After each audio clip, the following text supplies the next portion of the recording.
Bien, bonjour à toutes et à tous. Donc, que devons-nous aux sciences du XIXe siècle? C'est le thème de la conférence de ce soir, qui s'inscrit dans le cadre d'ailleurs d'une exposition qui a été présentée par l'Univers au sujet de Jules Verne, et c'est l'occasion de parler effectivement de ce XIXe siècle. C'est illustré ici, vous voyez, depuis Lavoisier, qui malheureusement n'a pas connu le XIXe siècle, vous savez pourquoi, et Jules Verne, justement, avec entre les deux, donc Mendeleïev, ce grand chimiste aussi qui a marqué ce siècle, et organisé donc avec Win Normandie. Les femmes aussi ont marqué, et ici vous avez, pareil, je parlais de Lavoisier, donc Madame Lavoisier, je vais vous en dire un mot dans un instant, et puis bien sûr Marie Curie. Alors, on est à l'autre bout du siècle à ce moment-là. Que devons-nous donc aux sciences du XIXe siècle? Eh bien, ça tient en un mot, c'est pas compliqué, tout. Voilà. Alors vous allez me dire, oui, mais bon, si la conférence est finie, c'est pas la peine. Non, il faut quand même que je justifie un peu ce que je viens évidemment décrire ici. Ce XIXe siècle, en fait, va être le siècle des Lumières pour les sciences et techniques. Et il s'appuie sur les travaux de Lavoisier, qui a été guillotiné, vous le savez, par la Révolution, et puis aussi sur la création et le développement des grandes écoles, création par cette même Révolution, d'ailleurs pour beaucoup d'entre elles. Alors, si j'ai commencé avec Madame Lavoisier, qui s'appelait Marianne Pierrette Pauls, en fait, c'est tout simplement parce que c'est grâce à tous ces dessins qu'elle a pris des appareils de Lavoisier. Vous voyez ici, on les trouve aujourd'hui, tout le laboratoire de Lavoisier au musée des Arts et Métiers à Paris. D'ailleurs, je vais beaucoup citer ce musée des Arts et Métiers parce que je vous conseille d'aller le visiter, parce que tous ces appareils, justement, vous allez voir beaucoup d'illustrations pendant cette conférence, tous ces appareils se trouvent donc dans ce musée. Et vous voyez encore ici, voilà, vous avez ici Madame Lavoisier, qui est en train de noter expérience sur la respiration humaine. Donc on voit comment se déroulaient donc ces expériences. Vous en avez d'autres ici, expérience sur l'oxygène. Avec les appareils, vous voyez, c'est très fin, c'est très très bien décrit. Vous en avez encore d'autres ici, vous voyez, dans le traité donc de chimie de Lavoisier. Et sans elle, en fait, eh bien, on n'aurait pas eu toutes ces illustrations, on aurait eu beaucoup plus de mal après à refaire toutes ces expériences et à les comprendre. Elle va épouser d'ailleurs plus tard un autre savant, un Anglais, qui s'appelait Rumford. Les grandes inventions et découvertes du siècle, vous voyez, l'énergie, l'électricité, les transports, la médecine, la mécanisation, les sciences naturelles, les mathématiques, la connaissance de la planète, la connaissance de l'univers, la physique, les communications, les techniques de construction, la chimie, etc. Tout se trouve dans ce XIXe siècle. Alors je tiens à baliser évidemment tout de suite parce que il y en a tellement que la liste n'est surtout pas exhaustive. Je suis sûr qu'il y en a beaucoup d'entre vous qui vont dire ah oui mais il a oublié ceci, il a oublié cela. Oui. Et d'ailleurs je vais essayer, pour pas que ce soit monotone, de faire non pas une liste à la Prévert, mais de porter l'accent sur quelques-unes de ces découvertes ou inventions. Commençons par l'énergie. Développement donc de l'utilisation du coke dans ce 19e siècle, en particulier dans la sidérurgie, et ce sera évidemment l'essor de la métallurgie, le gaz de houille comme gaz d'éclairage, le pétrole et l'électricité, évidemment, dans toutes ces applications, ça va courir dans tous les domaines sur tout le siècle. Alors, le charbon d'abord. Donc, le charbon, évidemment, c'est une source d'énergie fossile connue depuis fort longtemps et utilisée, comme encore aujourd'hui, comme source multiple d'énergie. Mais le XVIIIe siècle, en fait, va préparer la révolution du XIXe avec la fabrication du coke, grâce à un procédé inventé par Abraham Darby, un métallurgiste anglais, et les travaux se prolongent d'ailleurs avec ses descendants, qui se sont appelés comme lui, Abraham Darby II et Abraham Darby III. Et les applications, évidemment, vont être nombreuses, en particulier en métallurgie. L'invention et les perfectionnements apportés par les trois Abraham Darby vont être capitales parce que vont permettre le développement justement de la métallurgie. Jusque-là, le charbon de terre brute n'est pas exploitable en métallurgie. On utilisait seulement le bois ou le charbon de bois pour la fonte du minerai de fer, car le charbon brut, en fait, rendait le métal cassant. Un coke va évidemment changer la donne et va permettre à l'acier de devenir l'alliage métallique aux multiples usages qu'on connaît aujourd'hui. Et si la connaissance scientifique de l'acier est indissociable de ces savants du XVIIIe siècle, on a parlé d'Abraham Darby, mais aussi, faut citer Lavoisier, Réaumur et Grignon, qui d'ailleurs va inventer le mot sidérurgie. Ce sont trois savants du XIXe siècle qui vont lui donner ses lettres de noblesse, Monge, Berthollet et Vandermonde. Par ailleurs, quand on distille, entre guillemets, du charbon pour fabriquer du coke, en fait, on le fait par pyrolyse ou par craquage thermique, on obtient un gaz capable de brûler en produisant une flamme vive, presque blanche. C'est ce qu'on appelle le gaz de houille. Et à partir de cette découverte, le français Philippe Lebon et l'anglais William Murdoch développèrent l'éclairage au gaz. Ce fut le début de l'éclairage des villes et des ateliers avec les becs de gaz à partir de 1815.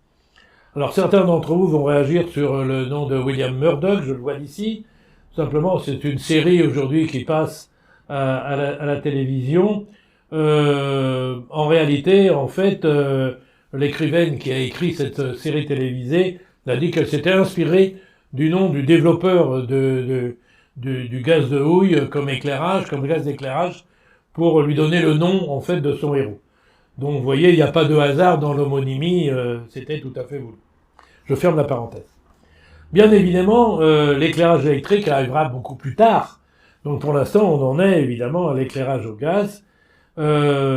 Arrivera beaucoup plus tard, mais quand même, hein, à la fin de ce 19e siècle, vous voyez, en 1878, l'éclairage électrique est installé avenue de l'Opéra, aux Halles et place de la Bastille. Ben déjà à l'époque, vous voyez, se manifestent les anti-progrès. C'est encore vrai aujourd'hui, hein, dans beaucoup de domaines. Vous voyez, à l'époque, ce dessin de Dominique disait « En aveuglant les passants, l'électricité amènera avant peu une hausse sur les caniches. » Bien, je ferme cette parenthèse aussi. Le pétrole, maintenant. Alors le pétrole, il est connu évidemment depuis très très longtemps, mais on va l'utiliser beaucoup au 19e siècle. Avec l'électricité, il va concurrencer d'ailleurs la vapeur et le charbon. Alors, vous voyez, dès l'occupation romaine au 1er siècle, donc après Jésus-Christ, en Roumanie, on trouve déjà des allusions à l'exploitation du pétrole. En France, les premiers puits ont été creusés en fait dans le Bas-Rhin, autour du village de Pesselbronn, ce qui veut dire d'ailleurs puits de bitume. Et dès la première année du 19e siècle, dès 1801 donc, les puits atteignent 35 mètres de profondeur. On en sera à 72 mètres en 1869. Mais ce sont surtout les États-Unis qui vont donner l'essor du pétrole. Ce sont deux Américains, George Bissell, vous voyez, et Jonathan Everett, qui apprennent en 1855 qu'on trouve très facilement du pétrole dans le nord-est des États-Unis, en Pennsylvanie, qu'il était d'ailleurs déjà utilisé par les Indiens et les premiers colons pour l'éclairage. En gros, il suffit de creuser et le pétrole qui jaillit. Donc, ils créent une société, la Pennsylvania Rock Oil Company, comme vous voyez ici, et demandent à un professeur de chimie de leur fournir du pétrole lampant par distillation, et que ce soit une méthode utilisée à l'échelle industrielle. Dès l'année suivante, vous voyez, après avoir vu des photos d'Eric qui forait le sol à la recherche de sel, eh bien, ils décident d'utiliser les mêmes appareils pour extraire le pétrole, plutôt que de passer par des mines, comme on le faisait jusque-là. Elle engage en 1858 un retraité des chemins de fer. Vous voyez que là-bas aussi, on prenait sa retraite de bonne heure, puisque Drake est né quand même en 1819. Et il emploie comme prospecteur, principalement d'ailleurs parce qu'il bénéficie de la gratuité des transports. Vous voyez, là aussi, c'est une vieille coutume. Drake fort donc son puits à Titusville et produit les premiers barils de pétrole américain.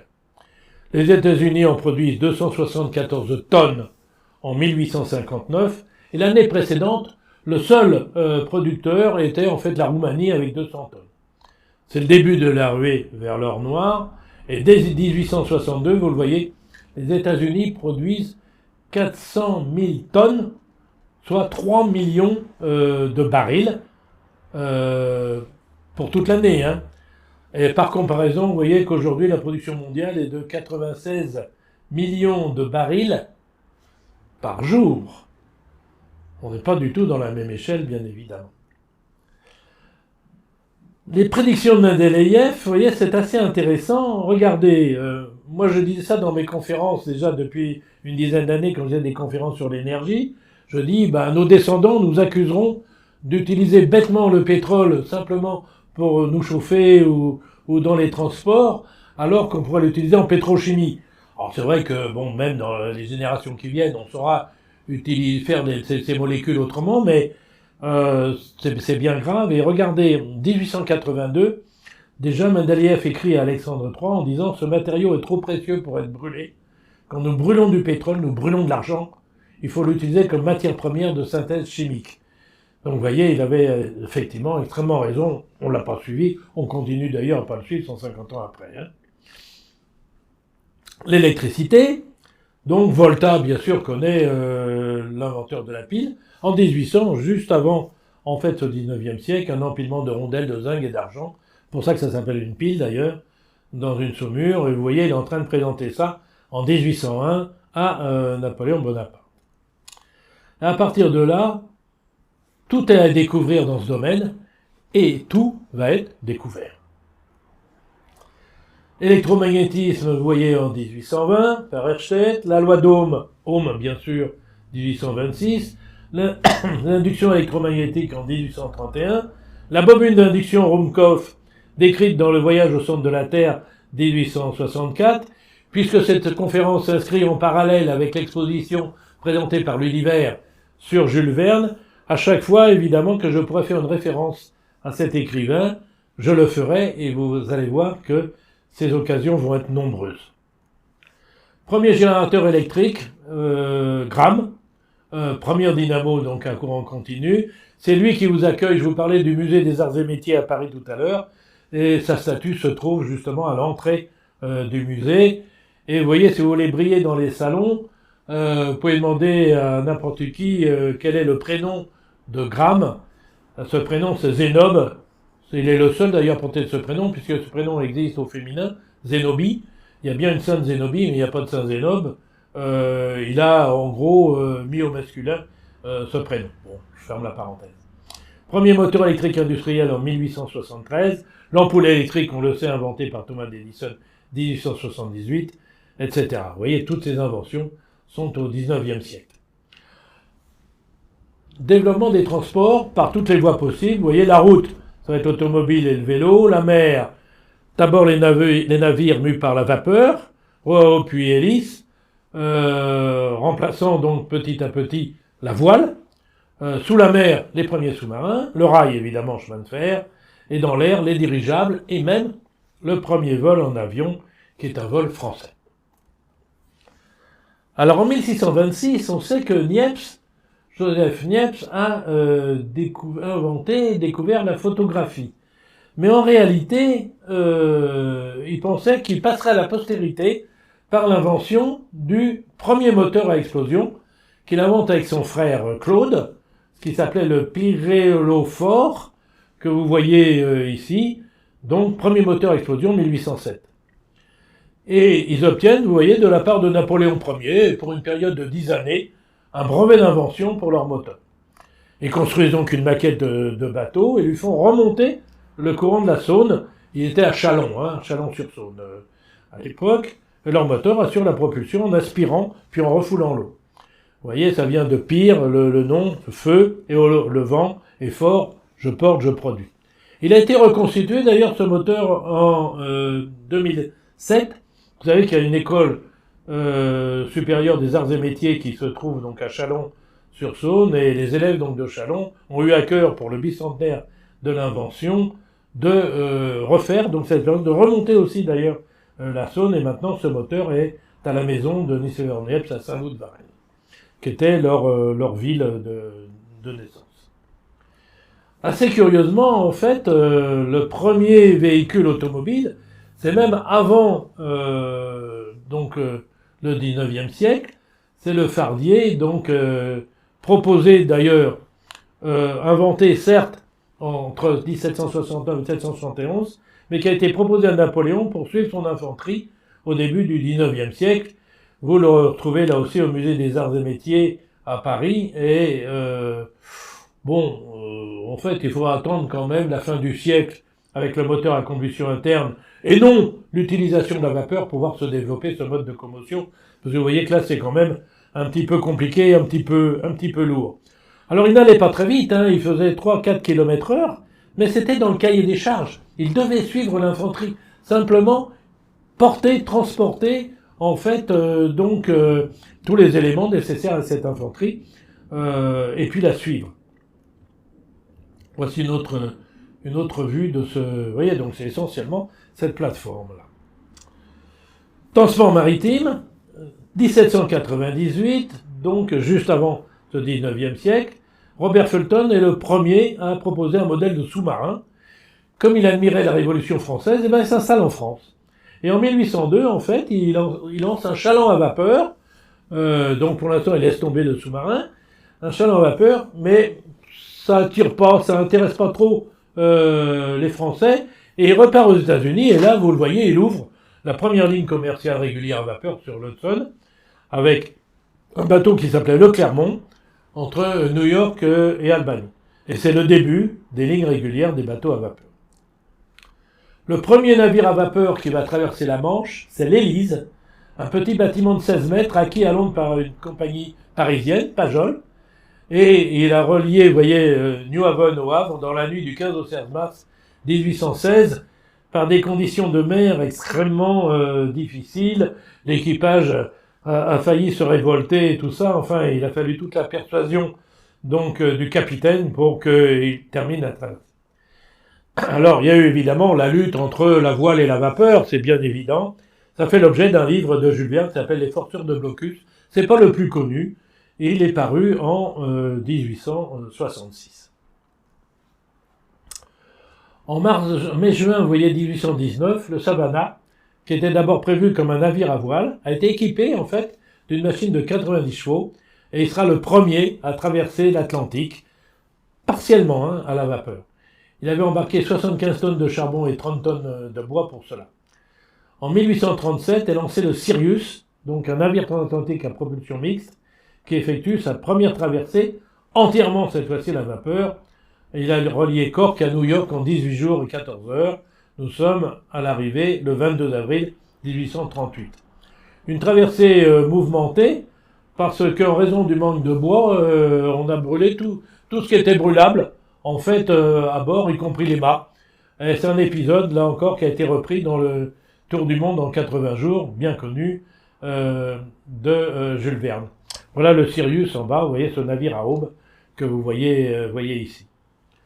Ce record, d'ailleurs, a été battu dès le lendemain par son concurrent, le Great Western. Et le Sirius, donc, du coup, ayant été battu, a perdu son prestige, il était petit, et il n'a pas effectué d'autres voyages. L'invention de l'hélice va remplacer, évidemment, les roues à aube. C'est une invention française et Hippolyte Fizeau en 1832. Et le Sirius, on va le retrouver beaucoup plus tard, là, pour les amateurs d'Hergé, Il n'y a peut-être pas que des lecteurs de Jules Verne, peut-être des lecteurs d'Hergé. Ils vont reconnaître ici, donc, le Sirius dans le trésor de Rackham le Rouge. Great Western, donc, premier paquebot géant, le plus grand navire jamais construit à l'époque, capacité d'embarquement de 4000 passagers, sans qu'il soit nécessaire de le réapprovisionner entre la Grande-Bretagne et les États-Unis. À l'époque, c'était France, escale Grande-Bretagne et États-Unis. Après des débuts difficiles comme paquebot, en fait, il va être reconverti et il va poser le premier câble transatlantique sous-marin, et puis il servira d'attraction publicitaire ou touristique jusqu'à sa démolition en 1889. Il a détenu jusqu'en 99 le record de navire le plus long, et jusqu'en 1901 le plus gros bateau du monde, et il va donc, avec ses 4000 passagers du départ, servir là aussi de modèle à Jules Verne pour son île flottante, paru en 1871. Les sous-marins, vaguement évoqué Robert Fulton tout à l'heure avec son Nautilus, et dès le début, en fait, il montre que on peut l'utiliser pour aller poser des mines sur des navires de guerre et les faire sauter. Mais là aussi, Fulton n'a vraiment pas de chance en France. Hein. Euh, donc la France a abandonné l'essai en 1804, les Britanniques également d'ailleurs, et le temps va passer jusqu'en 1859, la construction de ce qu'on appelle le plongeur, réalisé par deux Français, l'amiral Séméon Bourgeois et l'ingénieur de la marine Charles Brun. Il était équipé d'un moteur à air comprimé et destiné à la marine impériale française. Opérationnel dès 1863, on peut dire que c'est le premier véritable sous-marin autonome et mobile de l'histoire à pouvoir se passer de la propulsion humaine. Parce que jusque-là, en fait, il y avait une petite hélice, mais il fallait des gars qui pédalent à l'intérieur du bateau, hein, donc du sous-marin. Donc c'était, en fait, il naviguait comme un bateau et il plongeait qu'au dernier moment, quand il pensait qu'on allait pouvoir le voir, mais il ne se déplaçait pas, évidemment, sous la mer tout le temps. 20 milieux sous les mers, bien sûr, je vous apprends rien, encore une fois, avec Jules Verne, un roman extrêmement connu. Les scaphandres, on va les retrouver aussi dans ce même roman. Le premier scaphandre, vous voyez, les frères Alphonse et Théodore Carmagnole, on est en 1880. En 87, un nouveau pas donc est accompli sur le plan des sous-marins avec le Gymnote, encore un Français, Henri Dupy-de-Laume et Gustave Zédé, 17 mètres de longueur, moteur électrique, cette fois-ci de 50 chevaux. Il atteint 8 nœuds en surface et 4 en plongée, repris dans un autre roman de Jules Verne qui s'appelait Face au drapeau, 1896.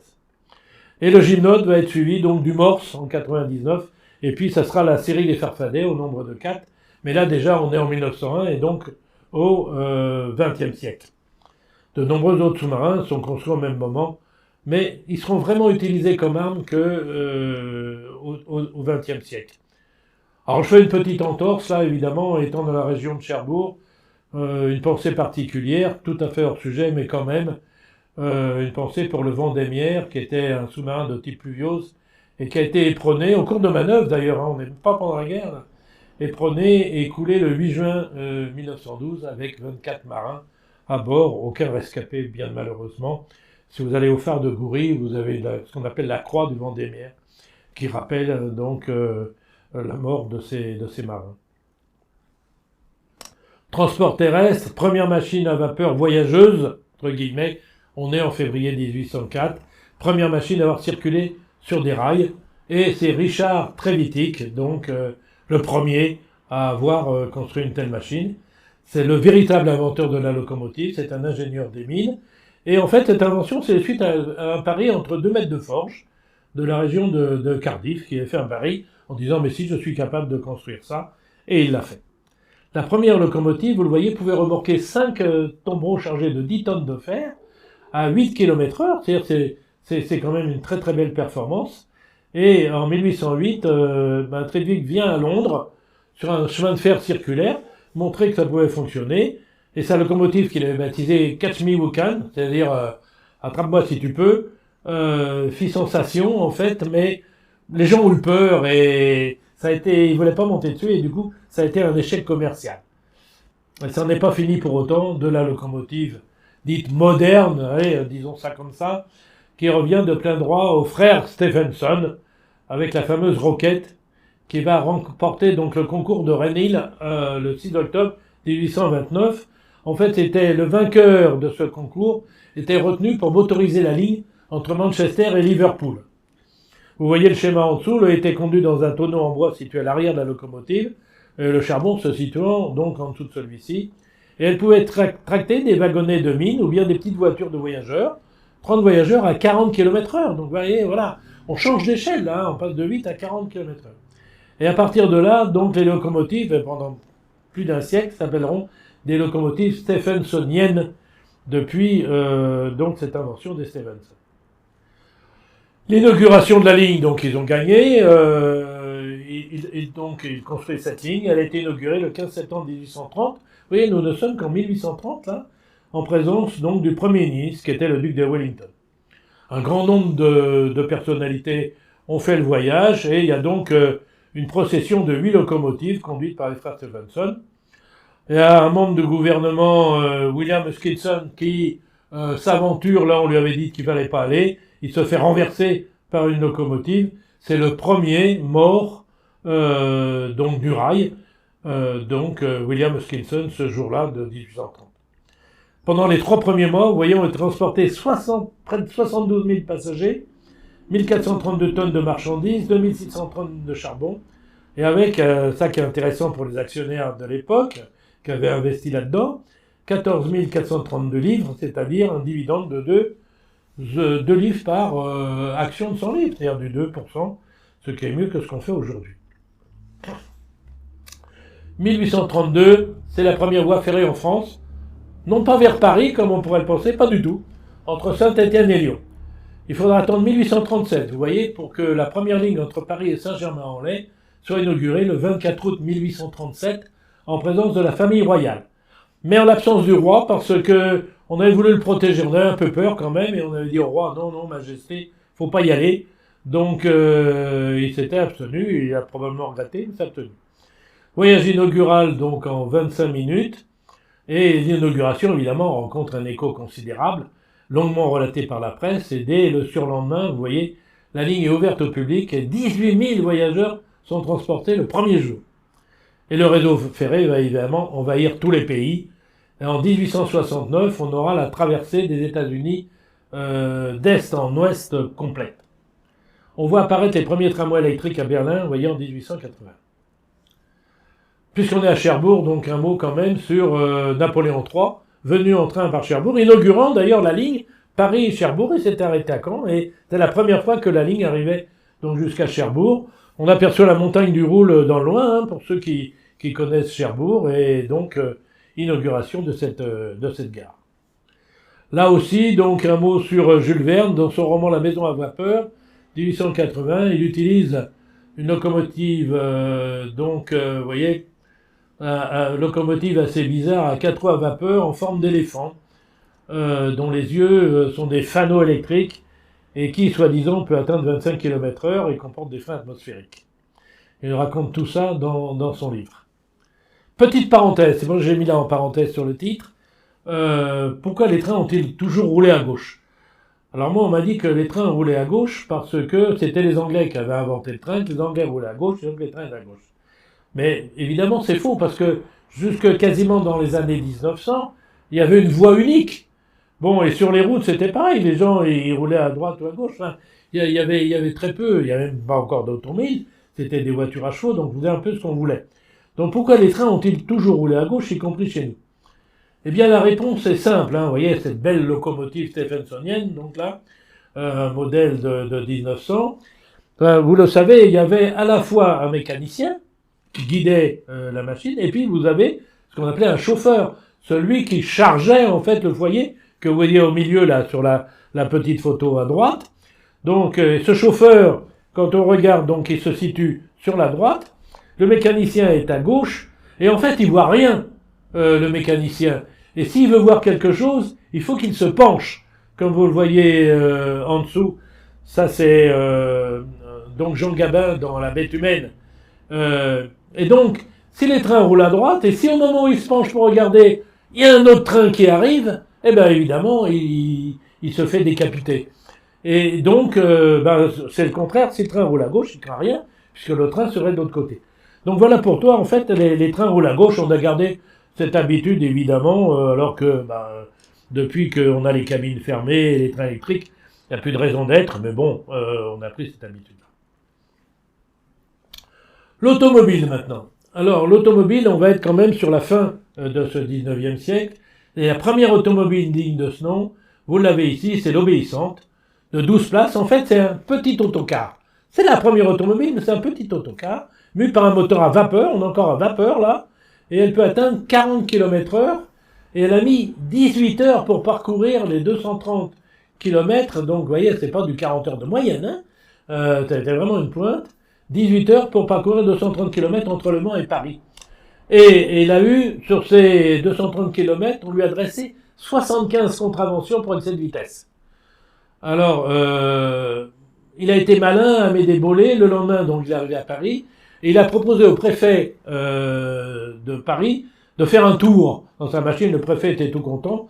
Et puis après, il lui a dit, écoutez, monsieur le préfet, voilà, 75 contraventions, est-ce que vous pourriez pas faire un effort pour moi?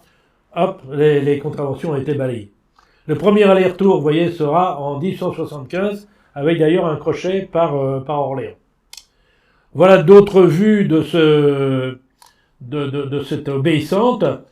Alors, quand il y a des élèves qui visitent le musée, je leur dis toujours, vous êtes venus en autocar et vous avez dû dire plus vite chauffeur, plus vite chauffeur. Pourquoi avez-vous dit ça? Pourquoi chauffeur? Eh bien, vous voyez, si vous regardez l'obéissante, en fait, vous avez là, avec les volants, vous avez le pilote, le conducteur de la machine, celui qui va la guider. Et puis dans le fond, derrière, on voit d'ailleurs la pelle, vous avez le chauffeur, proprement dit, celui qui alimente donc la machine pour faire de la vapeur. Le chauffeur, il est là. Et l'expression plus vite chauffeur, en fait, vient déjà de cette première automobile.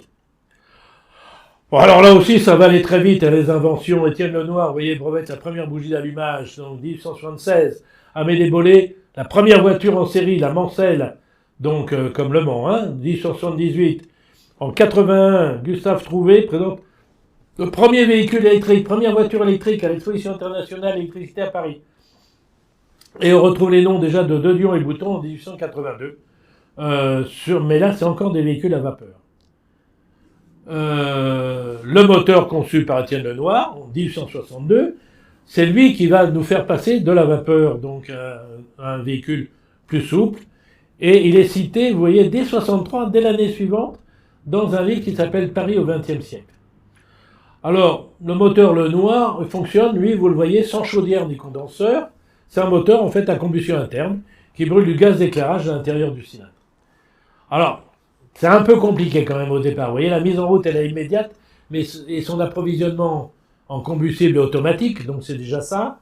Pas besoin de chauffeur. Mais, comme pour la machine à vapeur, il faut un ouvrier qui assure le graissage toutes les 10 minutes. Donc vous pouvez la retrouver aussi, vous voyez ici au musée des Arts et Métiers, la première machine.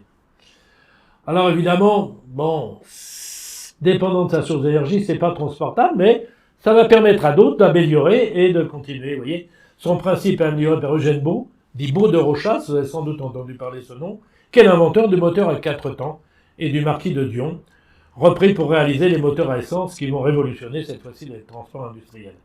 Le premier essai avec un moteur de 4 ans, fait d'ailleurs par Étienne Lenoir, 1883, il parcourt les 9 km entre Paris et Joinville en 3 heures. Alors vous voyez, ces premiers véhicules, en fait, on a vraiment l'impression des charrettes à chevaux pour lesquelles on a mis un moteur. Bon. La première automobile mue par un moteur à 4 temps, vous voyez, c'est Édouard Delamarre de Bouteville et Léon Malandin, des noms qu'on a un peu oubliés, mais il n'empêche que ce sont les premiers quand même. Premier tricycle allemand par Karl Benz, un nom qu'on va retrouver, Mercedes-Benz, ça dit à tout le monde, 1886, Karl Benz. La première automobile de 3 à 4 roues, c'est une Daimler, 1889, et apparaissent, vous voyez, en 90 en France, les noms de Peugeot, Panhard, Levasseur. Renault, ça sera un peu plus tard, 1898, mais on est encore au 19e siècle, vous voyez que tout le décor est planté, y compris d'ailleurs, entre 93 et 97, vous voyez, le moteur diesel, par Rodolphe Diesel, qui s'est quand même inspiré, toutefois, du moteur Lenoir. Alors, vous pouvez retrouver tous ces premiers véhicules, encore une fois, dans ce musée. Vous pouvez le voir d'en dessous, vous pouvez le voir d'au-dessus, parce que, vous voyez, c'est dans ce qu'on appelle la chapelle du musée.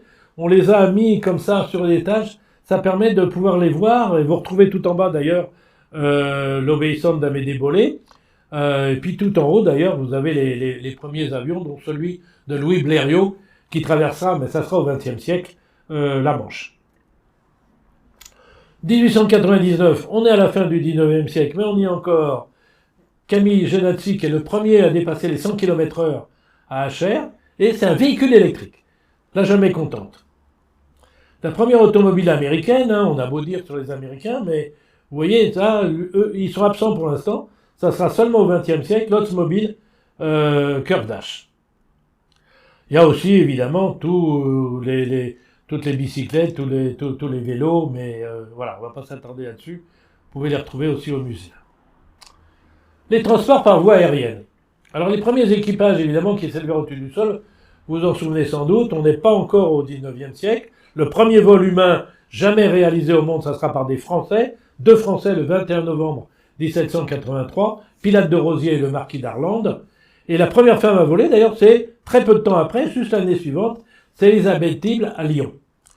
Giffard est passé à la postérité en 1852 pour imaginer le premier aérostat mu par une machine à vapeur, c'est-à-dire que cette fois-ci, le vent n'était pas le guide. On pouvait modifier sa direction par rapport au vent parce qu'on avait un moteur. Le premier vol historique, vous voyez, se déroule le 24 septembre 1852 entre l'hippodrome de Paris et Elancourt, à peu près 27 km. Un dirigeable de 44 mètres de long, que vous voyez ici, forme de cigare, avec un moteur à vapeur de 3 chevaux. 73, donc brevet d'un aérostat, par Zeppelin, mais il paraît que l'idée lui aurait été donnée par un consul colombien à Hambourg, qui s'appelait Carlos Alban. Peu importe, le brevet a quand même été pris par Zeppelin. Le premier dirigeable vraiment manœuvrable, c'est encore des Français, Charles Renoir et Arthur Krebs, qu'on appelait le France L, propulsé par un moteur donc fonctionnant à l'électricité. Alors évidemment, il faut des sacrés accumulateurs, hein, très très lourds, mais malgré tout, donc il volait. 1884, circuit fermé de 7 km. À Berlin, le premier dirigeable entièrement en métal, 1897, premier vol, mais malheureusement, le vol se termine par un écrasement. Donc, bon, ça n'a pas été terrible. Le 10 juillet 1900, on est encore au 19e siècle. Cette fois-ci, premier vol, donc il ne s'écrasera pas sur le lac de Constance en Allemagne. Alors, 5 semaines en ballon, ça vous dit quelque chose aussi, c'est encore un autre roman célèbre de Jules Verne. Alors là, il faut dire que le ballon du docteur Ferguson, tel qu'il est décrit ici, ballon à hydrogène, à mon avis, c'est que de la théorie, parce que, en fait, il se manœuvrait en chauffant plus ou moins le gaz, mais on sait ce que ça donne quand on chauffe de l'hydrogène. Hein. Ça explose immédiatement, et même souvent, même pas besoin de ça. Donc, vraiment, tout à fait théorique de la part de Jules Verne. Et sur le même thème que 20 000 lieues sous les mers, mais au lieu que ce soit sous l'eau, c'était dans les airs, vous avez un autre roman qui s'appelait Robur le Conquérant, en 1886. Le premier vol, en tout cas, Clément Ader, premier décollage d'avion au 19e siècle, en 1870. Alors, les Américains parlent des frères Wright, mais en donnant ses premiers vols, c'est faux, le premier vol, vous voyez, c'était 30 ans avant. En fait, c'est que Clément Ader était sous contrat militaire. Et donc, c'était secret militaire jusqu'à ce que quelqu'un d'autre fasse un vol. Et ce jour-là, évidemment, on peut sortir, du coup, l'expérience, l'invention, la découverte, lorsque un autre le fait. Et voilà pourquoi on a peu parlé de Clément Ader au départ. Mais le premier vol avec son avion Éole, que vous pouvez aussi retrouver, vous voyez, au Musée des Arts et Métiers, avec ses ailes en chauve-souris, il est assez magnifique. Hein. Alors bon, il a pas fait longtemps, mais il a décollé plusieurs fois de terre quand même. Bon, on va sortir quand même des transports, la médecine. Alors, au début du siècle, évidemment, il y a 2 hommes qui ont une influence capitale sur la médecine, c'est Bichat et Laennec. Et c'est reconnu ça dans le monde entier, bien que Bichat, vous le voyez ici, il est mort à 30 ans, en 1802, mais il a fait évidemment des découvertes importantes, en particulier en anatomie. C'est le fondateur de l'histologie, précurseur de Jean Cruveilhier, dont je parlais tout à l'heure, dans toute l'étude des altérations pathologiques du corps humain. Laennec, il est connu évidemment comme l'inventeur de l'auscultation via le stéthoscope, et aujourd'hui encore, vous avez tous les médecins qui se promènent toujours avec leur stéthoscope autour du cou. Et évidemment, ça fait faire un bond prodigieux dans toutes les maladies, en particulier toutes celles qui étaient des maladies de poitrine comme la tuberculose. Sa classification des bruits d'auscultation sont toujours utilisés aujourd'hui, est toujours utilisée par les médecins. Et c'est aussi un grand anatomopathologiste avec Cruveilhier, dont je dis un mot ici, voilà, médecin, chirurgien, anatomiste, pathologiste. Il est auteur d'un important ouvrage sur l'anatomie pathologique du corps humain. La vaccination, elle date de la fin du XVIIIe siècle, mais elle sera évidemment beaucoup développée après au siècle suivant. Mais vous voyez, c'est Édouard Jenner, le premier, qui, en 1796, donc, inocule donc du pus prélevé sur la main d'une infirmière infectée par la vaccine, c'était la variole des vaches, et évidemment, il s'est retrouvé immunisé Et cette pratique, évidemment, s'est répandue progressivement dans toute l'Europe, mais elle s'est répandue au XIXe siècle, bien sûr. On va retrouver Pasteur, un peu plus tard, nommé professeur en 1889, vous voyez, à la faculté des sciences de Strasbourg.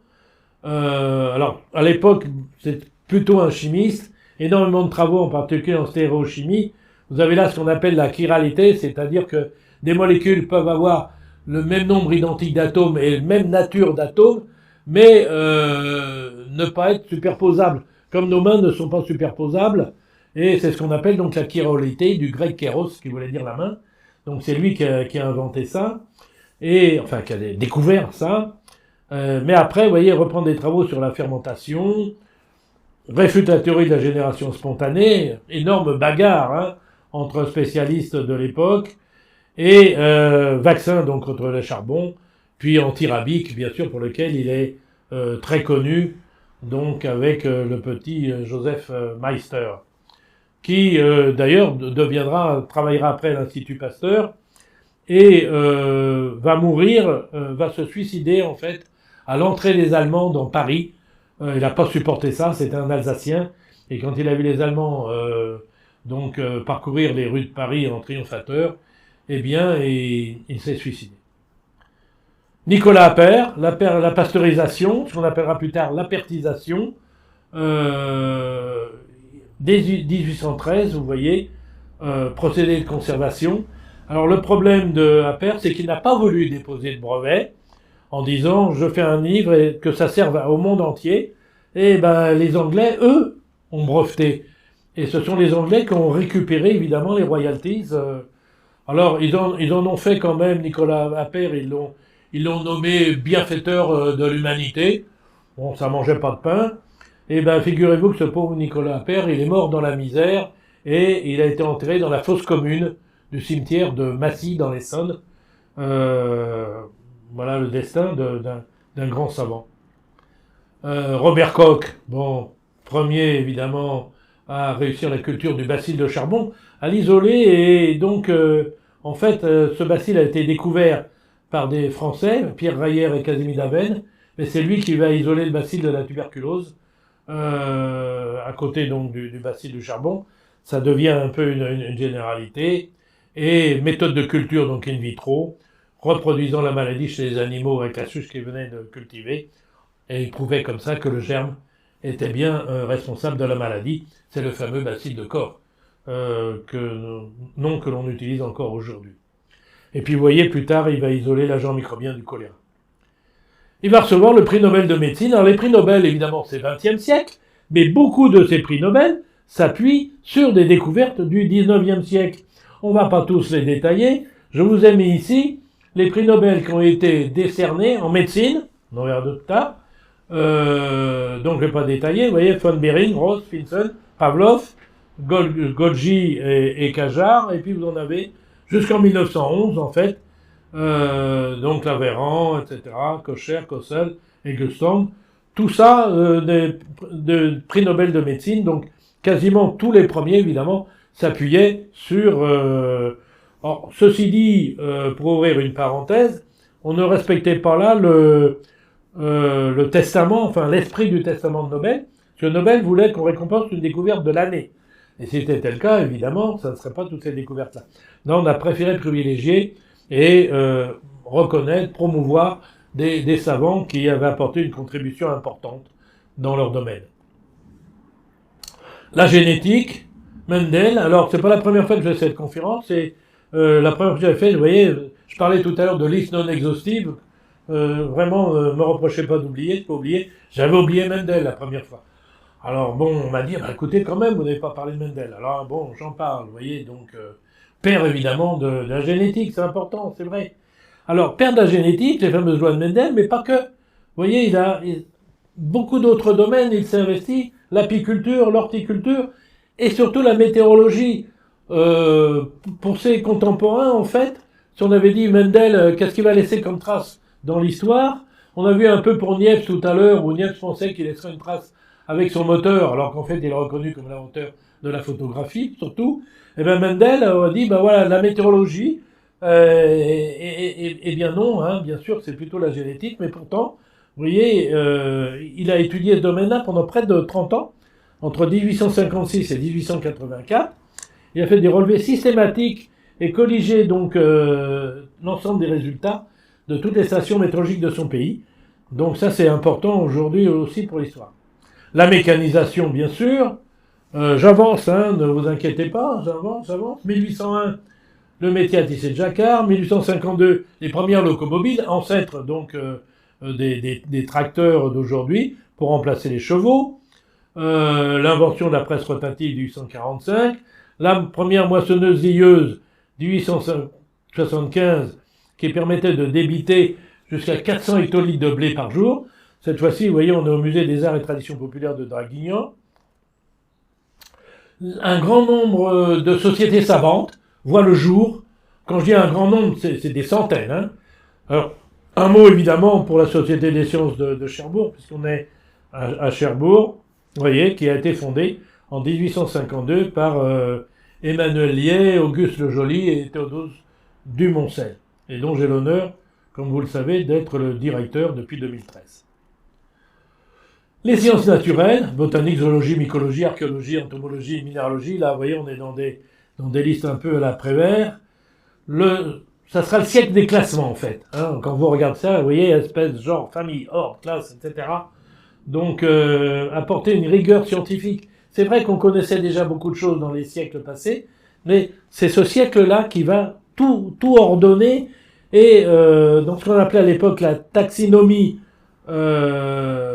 jusqu'en 64, et puis après donc taxonomie, plutôt taxonomie au début, et appelée taxinomie maintenant. Darwin, bien sûr, est le pape de tout ça. Premier arbre botanique, donc, ou arbre généalogique des plantes, publié en 1801, donc première année du siècle, par Augustin Augier. Stephen Handlicher, vous voyez, va décrire 277 familles, 6895 genres, regroupés en familles de 52 classes, réunies en régions, sections, cohortes. Vous voyez, ce classement, voilà, un souci énorme. Et les grands noms de la botanique vont être Cuvier, bien sûr, Geoffroy Saint-Hilaire, Lamarck, Darwin, etc. C'est au XIXe siècle aussi qu'on va étudier toutes les branches de la zoologie, en même temps que vont être fondées la paléontologie, l'embryologie et la tératologie. Et on retrouve les mêmes, Cuvier, Geoffroy Saint-Hilaire, Lamarck, Darwin, bien sûr.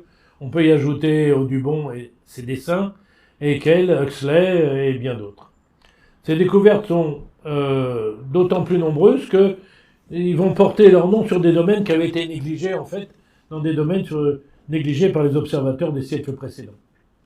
La mycologie, 19e siècle, pareil, véritable étude scientifique rigoureuse des champignons, les travaux de Linné et Paulet. C'est Paulet d'ailleurs qui va inventer le mot mycologie, et un certain nombre d'ouvrages que vous voyez ici, dont certains d'ailleurs sont encore en usage aujourd'hui. Je ne vais pas détailler, je ne veux pas perdre trop de temps là-dessus. Vous pourrez revenir, faire une pause, puisque ça va être sur Internet, sur cette planche, pour revoir tout ça en détail. Le travail important, donc, a abouti, en fait, à un code qui a été créé en 1905 et qui fait toujours jurisprudence aujourd'hui, le Code international de nomenclature botanique. L'archéologie, vous voyez, on n'est pas au bout de nos peines, a commencé à se développer grâce au développement de ce qui a été vu uniquement à partir de cette époque-là comme une science, donc du coup avec une certaine rigueur. Et évidemment Champollion, bien sûr, mais pas que, Boucher de Perthes, Picard, Lenoir, Mérimée ont apporté leur contribution. L'entomologie, en 1800, en fait, vous voyez, le nombre total d'espèces d'insectes, c'était déjà pas mal, c'était de 20 000.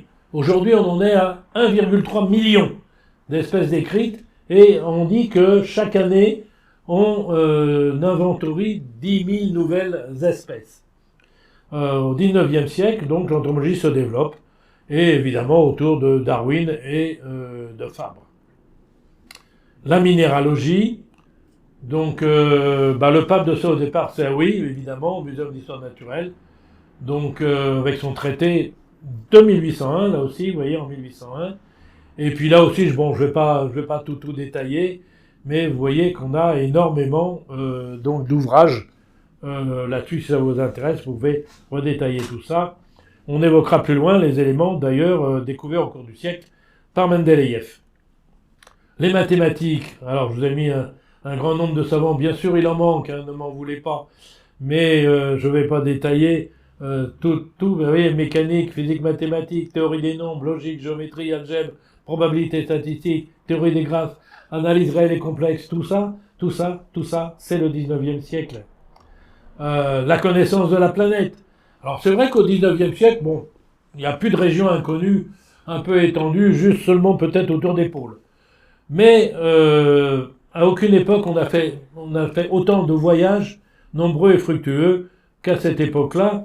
Alors évidemment, grâce aux progrès qui ont été faits dans d'autres domaines, hein, mais c'est surtout là qu'on va affiner en fait toute la cartographie et tous les relevés. Vous voyez en bas ici le relief de l'Asie centrale n'est connu que dans la deuxième moitié du 19e siècle.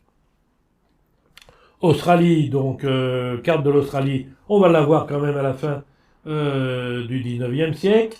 En Amérique, elle est fort important dans les régions comme les Rocheuses, dont on savait quasiment rien jusqu'en 1820. Donc les États sud-américains, même chose. Et l'Afrique, on concentre sur de nombreux pays. Alors vous retrouvez les noms de Caillé, encore Darwin, Livingstone, Stanley, Savourion de Brazza, Charles de Foucault. Tous ces noms bien connus, tous ces voyages. Ici, vous avez Louis Freycinet, c'est l'exploration en terre australe, Louis Duperrey avec l'Australie, et vous voyez, quand je vous disais les découvertes dans les bateaux, bien sûr, mais la conservation des aliments, tout à l'heure, la pertisation, c'est à la découverte de Nicolas Appert, a permis de pouvoir conserver les aliments et de faire des voyages beaucoup plus longs, comme celui donc du mont d'Urville, la Polynésie, l'expédition polaire, etc. Alors là aussi, on va retrouver, regardez, côté Jules Verne, les aventures du capitaine Hatteras en 1866, les enfants du capitaine Grant 70, les aventures de 3 Russes et de 3 Anglais dans l'Afrique australe, un livre qui est très intéressant, moins connu mais très intéressant, 72, et la Jagada, la découverte de l'Amazone en 81. Donc l'univers, alors le premier jour du siècle, c'est pas difficile. 1er janvier 1801, c'est la découverte du premier astéroïde. Voilà, Cérès. Donc par un Italien, Giuseppe Piazzi. Et en 1921, vous voyez, on en avait 1000. En 69, on en avait 100 fois plus. On est à 600 000 astéroïdes aujourd'hui. Et puis un certain nombre donc, de météorites, les comètes, etc.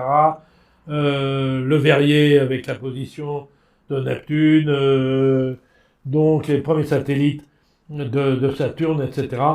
Donc, et ça continue encore ici. L'expérience du pendule de Foucault que vous pouvez retrouver au musée donc, des arts et métiers. Et encore découvertes, vous voyez, de satellites d'Uranus, etc. Énormément donc de découvertes dans ce siècle. Le premier satellite de Jupiter en 92, il y en a 60 maintenant, mais le premier confirmé, c'était un Maltais premier. Ici, quelque chose d'assez intéressant. Vous savez, la Terre à la Lune, autour de la Lune, Hector Savadac, 3 romans de Jules Verne. Et en fait, c'est assez bluffant. C'était d'ailleurs très bien présenté dans l'exposition de l'univers. Vous avez cet extrait, vous voyez, Barbicane, sans mot dire, mit pied à terre, prit ses instruments et commença à relever sa position avec une extrême précision. La petite troupe rangée autour de lui l'examinait en gardant un profond silence. « C'est ici, d'ici même, répéta-t-il en frappant du pied le sommet de Stones Hill, que notre projectile s'envolera dans les espaces du monde solaire, de la Terre à la Lune. » Vous voyez où est Stone Hill? Et regardez juste au-dessus, Cap Canaveral. Donc, il aurait pu être n'importe où, Jules Verne. Hein. Vous voyez, vous avez Tampa, on est bien en Floride, Miami. Cap Canaveral, c'est juste à côté de Stone Hill. Qu'est-ce qui a fait trouver cet endroit-là à Jules Verne? Nul ne sait, parce qu'évidemment, personne n'a pu lui poser la question.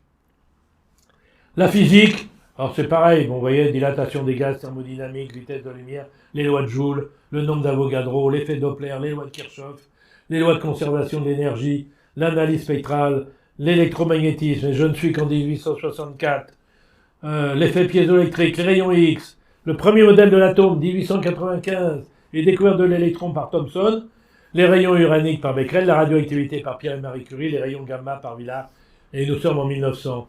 Le rayon vert, un ouvrage encore une fois de Jules Verne en 1882. On a l'ébauche en fait de toute la physique atomique et nucléaire et les prémices donc d'une nouvelle énergie dont l'émission au minimum 2 millions de fois plus élevée que l'énergie chimique par unité de masse et sans envoyer de gaz à effet de serre comme on dit aujourd'hui. Toujours important de pouvoir prôner cette énergie nucléaire et donc pas découverte bien sûr au XIXe siècle, mais toutes les bases y étaient à partir de ce moment-là. Là aussi évidemment un certain nombre de prix Nobel. Vous voyez, Röntgen, Lorentz, Becquerel, Curie, Rayleigh, Lennard, Thomson, et j'en ai encore une page ici, jusqu'en 1912, Michelson, Liebman, Marconi, Van der Waals, Wien et Dalen, tout ça sur des découvertes donc du 19e siècle. Alors, les communications son images, on reprend quand même Niepce malgré tout avec la photographie, et son premier cliché de 1826. C'est son petit cousin en fait qui va coloriser des photographies, vous voyez, en 1858, et en utilisant du coup de ce qu'il appelait des sels d'urane, donc d'uranium, s'est aperçu que ça faisait en fait des énormes taches dues à des rayonnements. Donc c'est le premier à avoir vu en fait ce que Becquerel ne verra que 35 ans plus tard, les rayons uraniques, mais il s'est mépris sur l'origine et il n'a pas poussé plus avant. Donc il ne va plus rien se passer pendant 35 ans jusqu'à la découverte d'Henri Becquerel. Bon, télégraphe, liaison télégraphique, exposition universelle, pantélégraphe, photographie en couleur, téléphone, théâtrophone par Clément Adler et l'invention du cinéma, bien sûr, des frères Lumière. Juste un mot sur le théâtrophone, en fait, c'était des relations donc par fil. C'était des appareils que les gens pouvaient louer. Alors il ne fallait pas être trop loin de l'Opéra de Paris, mais vous pouviez écouter en direct avec des écouteurs ce qui était produit à l'opéra au même instant, tout à fait en direct. Et donc il s'est beaucoup enrichi avec ce théâtrophone, Clément Adler, et c'est comme ça qu'après, donc, il a pu avoir assez d'argent pour construire son premier avion et faire son premier vol avant la fin du siècle. Alors, les techniques de construction rivet, béton armé, ça aussi c'est le 19e siècle, hein, vous voyez, viaduc de Garabit en 1888, la Tour Eiffel 89, 2 500 000 rivets. Ça, l'invention du rivet a changé même dans la construction donc des bateaux et donc pour les plaques d'acier, ça a été une vraie révolution. Donc, invention de la dynamite par Nobel, donc en 1867, mais il attendra la première année du XXe siècle pour créer ces fameux prix et du coup, en hommage, on lui donnera le nom à l'élément 102, le nobélium.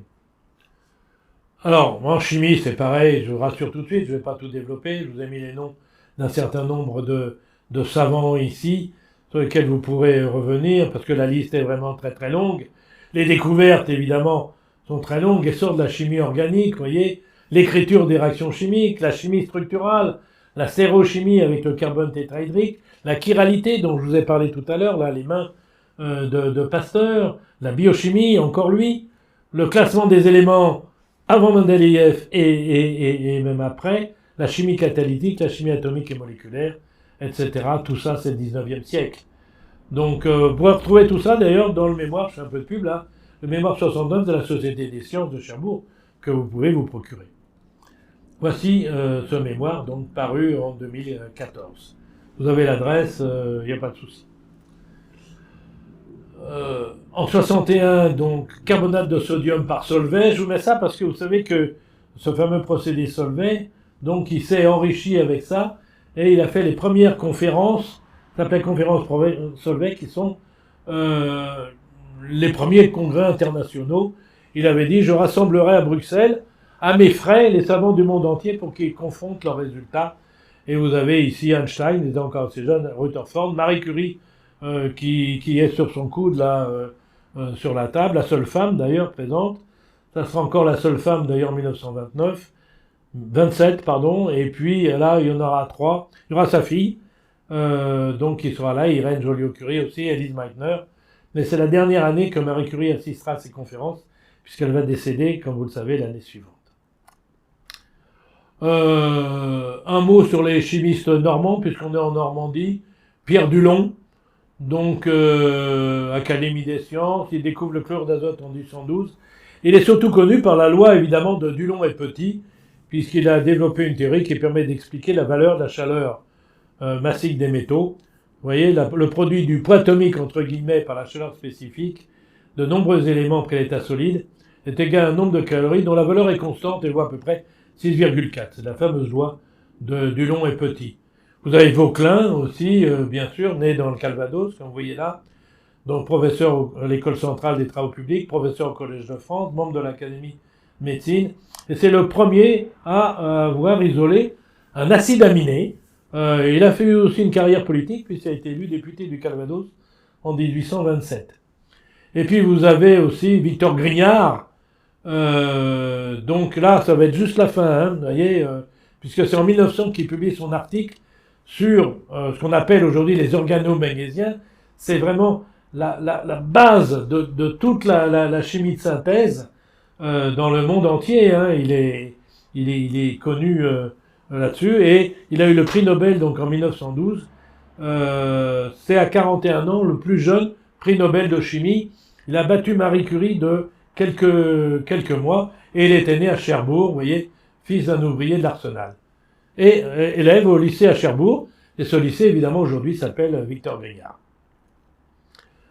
Pelouse, alors Pelouse aussi est un chimiste. Je vous encourage à lire la vie de Pelouse.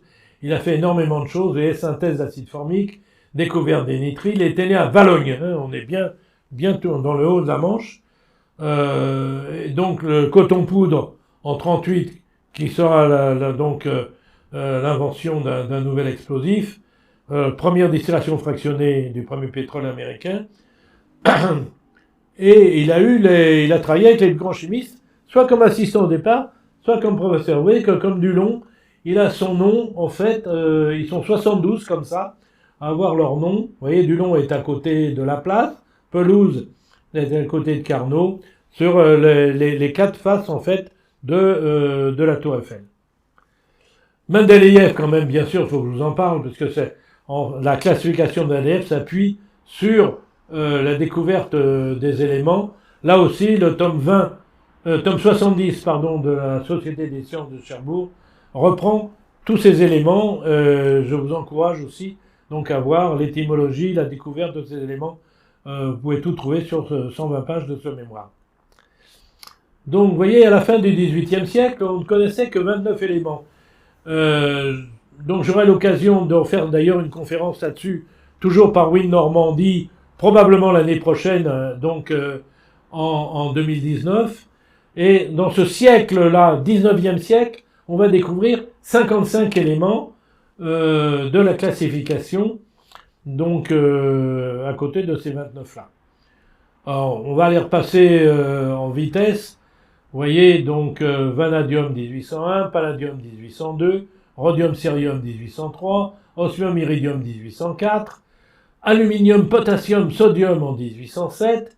L'aluminium, d'ailleurs, on retrouve ça dans l'île Hélice de Voyage extraordinaire de Jules Verne. Vous voyez, qui écrit d'ailleurs: les matériaux de l'avenir seront à la fois légers et résistants. Le métal inoxydable qui domine dans ces constructions est l'aluminium.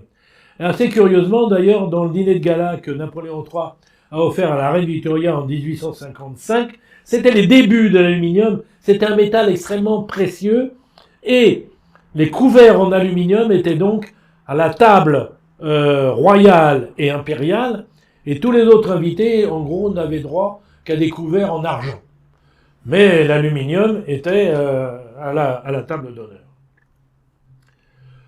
Bore, silicium, calcium, strontium, zirconium en 1808, chlore en 1810, un Français, Bernard Courtois, qui découvre l'iode en 1811, la première production mondiale d'iode d'ailleurs sera à Cherbourg en 1825, lithium, sélénium, cadmium 1817, brome, encore un Français, Ballard 1819, beryllium, ce qu'il appelait glucinium à l'époque, et érythréium 1828, thorium 1829, magnésium par un Français Antoine Bussy en 31, lantane en 39, vous voyez que la classification se remplit doucement, herbium en 43, niobium et ruthénium en 44, césium en 60, rubidium et thallium en 61, tantal en 65, indium en 67, hélium également. C'est à ce moment-là, il y a suffisamment d'éléments dans la classification pour que Mendeleïev publie donc sa classification.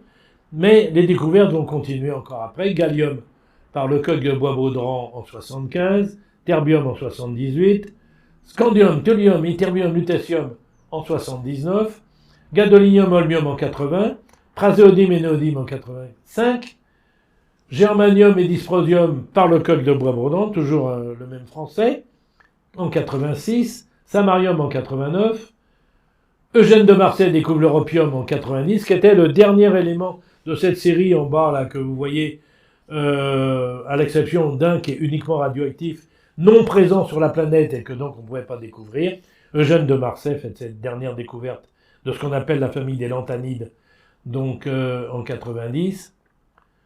Néon, argon, krypton, xénon, polonium et radium en 98. Découverte du radon en 99. Et donc, fin 1900, vous voyez, il ne restait plus que 6 éléments naturels à découvrir. Et le tiers d'entre eux, c'est-à-dire 2 sur 6, seront découverts par une Française et par un Français. Marguerite Perret pour le francium 87 et André de Bierne, actinium le 89. On va retrouver évidemment donc ces savants, les Curie, dans la classification, leur nom donné ici. Mendeleïev, on va le retrouver là. Röntgen, dont j'ai parlé ici. Et donc j'en ai à peu près terminé, on a vu donc ce 19e siècle. Bien sûr, je ne vous ai pas décrit toutes ces inventions, vous avez vu à quel point c'était un florilège absolument impressionnant. Donc vous pouvez reprendre tout ça et je vous encourage à le faire. Le 20e siècle, on le connaît, ça a été beaucoup donc le siècle de l'énergie, comme je l'ai dit tout à l'heure, et aussi celui des communications, pour en arriver évidemment aujourd'hui à Internet. Que sera le 21e siècle? À peu près sûr d'une chose, c'est que ça va être au moins le siècle de l'intelligence artificielle, pas comme on la connaît aujourd'hui, comme on peut l'imaginer. On peut imaginer aussi que ça peut être le meilleur et le pire des choses, comme la langue d'Ésope.